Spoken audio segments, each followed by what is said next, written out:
kusoo dhawaada asxaabta ku xiran janalka Rafiiq al-Macruuf. ciida soonfur waa goorme? ciida soonfur waxa ay waajib noqonaysaa marka Ramadaan uu dhamaado. maalinka ugu horeysa ee ciida qof walba oo muslimiinta waxa la sunneeyaa in isagoonan wax bilaaban ama uusan wax cunin uu aadin salaada. salaada ummadda muslimiinta waxay iskugu hambalyeynayaan bilashada ciida soonfur. dhammaan ummadda muslimiinta waxa la jideeyay in ay xirtaan dhar cusub ah. qofkii aanan awoodinna mushkilad ma laha haddii dhar u xareysna oo nadiif ah uu soo baxsado.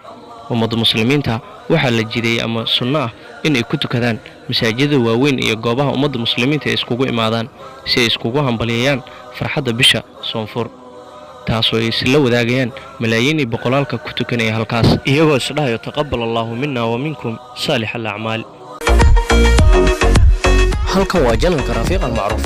haddii aad ku cusub tahay subscribe taabo deedna gambalka kuu soo baxayo taabo si aad u noqoto saaxiibka koowaad lana socdo barnaamijyadeena. ciida soonfurka waxay dhici doontaa aragtida bisha Shawaal ama soonfurka, taas oo sanadkan 2019 kuna beegan 1440 hijriyada.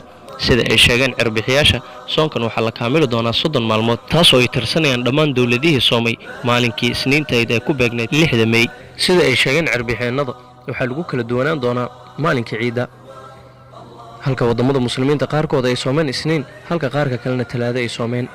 balse go'aanka ugu dambeeya waxa gaarayo aragtida bisha soonfur ama Shawaalka, taas oo dadka tirsanayo maalinka Isniinta ay u noqon doonto soon 29 inay soomaan, halka kuwa kale 28 ay u ahaan doonto maalin dheerna lagu lahaan doono.